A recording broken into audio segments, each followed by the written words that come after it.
इस दुनिया में कोई ना था सिवाय हनुमान जी के। त्रिलोकीनाथ हनुमान जी का बहुत बड़ा भक्त था। वो रोज उनकी पूजा किया करता था। त्रिलोकीनाथ हनुमान जी को ही सब मानता था, एक मित्र, पिता, गुरु। वो सारी बातें हनुमान जी से किया करता था। अरे कहाँ जा रहे हो त्रिलोकीनाथ, इतनी सुबह सुबह? बस भाई, हनुमान मंदिर जा रहा था। हनुमान जी की पूजा करके दिन की शुरुआत करूंगा। अच्छी बात है, चलो आओ तुम पूजा करके मिलते हैं फिर। त्रिलोकीनाथ मंदिर पहुंचता है और मंदिर की साफ सफाई करने लगता है। हे प्रभु, कितनी धूल मिट्टी है, कोई सफाई करने वाला ही नहीं है। मैं ना रहूं तो ये मंदिर मंदिर ना लगे।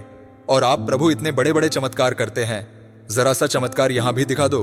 लेकिन नहीं, आपको पता है ना कि त्रिलोकीनाथ आएगा और सफाई कर देगा। त्रिलोकीनाथ हनुमान जी से बातें करते करते मंदिर की सफाई कर देता है और फिर हनुमान जी का ध्यान लगाकर बैठ जाता है। तभी उसके ध्यान में हनुमान जी रस्सियों से बंधे हुए दिखाई देते हैं। त्रिलोकीनाथ, मुझे यहाँ से छुड़ाओ, मैं बंधा हुआ हूँ, निकालो मुझे यहाँ से। ये क्या है? हनुमान जी मुझसे मदद मांग रहे हैं। मैं भी ना कुछ भी सोचता हूँ।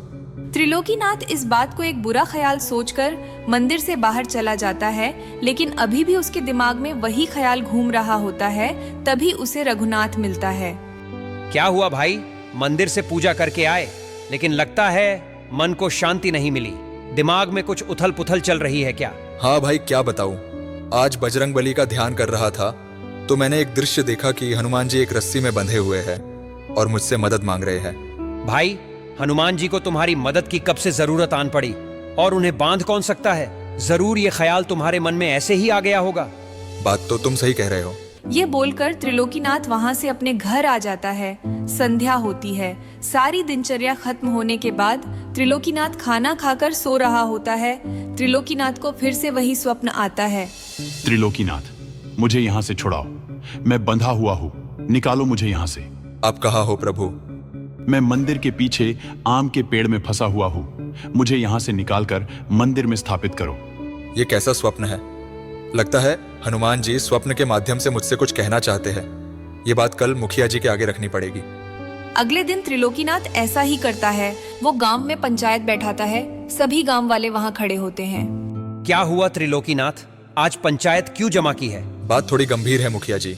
कल से मुझे बार बार हनुमान जी स्वप्न के जरिए बता रहे हैं कि वो मंदिर के पीछे आम के वृक्ष में फंसे हुए हैं। उन्हें वहां से आजाद करके मंदिर में स्थापित करना है। इसीलिए मैं आपसे ये निवेदन करना चाह रहा हूँ कि उस वृक्ष को काट के उसमें से हनुमान जी को निकालकर मंदिर में स्थापित करना होगा। क्या पगला तो नहीं गए हो ना त्रिलोकीनाथ? माना कि तुम हनुमान जी के भक्त हो, लेकिन ऐसा भी नहीं है कि तुम कुछ भी बोलो और हम मान ले। अपनी इस बेफिजूल के बात के लिए तुमने पंचायत का समय बर्बाद किया है। पर मुखिया जी, मैं सच कह रहा हूँ, एक बार उस पेड़ को काट कर देख लेते हैं। त्रिलोकीनाथ, क्यों जिद कर रहे हो बेकार की? ये सब तुम्हारा भ्रम है। जाओ घर जाओ। जाओ यहाँ से।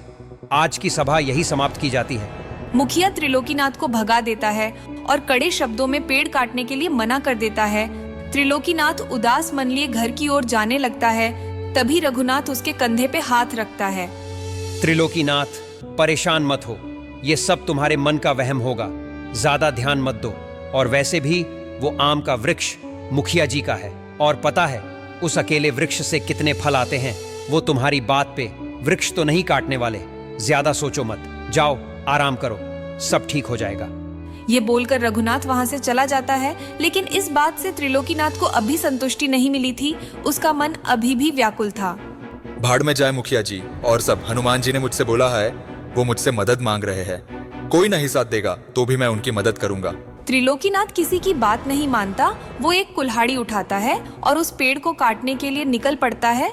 मंदिर के पीछे पहुंचकर बजरंगबली का नाम लेकर त्रिलोकीनाथ उस पेड़ पर कुल्हाड़ी चला देता है। उसे ऐसा करते हुए गांव का एक व्यक्ति देख लेता है और वो भागता हुआ जाकर सभी गांव वालों को ये बात बताता है और सबको इकट्ठा करके ले आता है। जय बजरंगबली, जय बजरंगबली। कोई बात नहीं प्रभु, कोई आपकी मदद नहीं करेगा तो क्या मैं भी नहीं करूंगा? मैं अवश्य निकालूंगा आपको इस वृक्ष में से। हाँ त्रिलोकीनाथ, तुमने ये क्या किया? तुमने अपने पागलपन्ने की वजह से मेरा इतना सुंदर वृक्ष काट दिया। मैंने पंचायत में कहा था ना कि कोई वृक्ष नहीं काटेगा। त्रिलोकीनाथ, तुम ये कैसी हट कर रहे हो? तुम इतनी मूर्खता का काम करोगे, हमें अंदाजा नहीं था। पर भाइयों, मैं सच कह रहा हूँ, मेरे स्वप्न में हनुमान जी आते थे और इसी वृक्ष को काटने के लिए कहते थे वो यही कहीं कैद है। अच्छा, तो तुमने इसलिए ये वृक्ष काट दिए? तुम्हें दिखे कहीं हनुमान जी? कहाँ हैं? क्या किसी को यहाँ हनुमान जी दिखाई पड़ रहे हैं?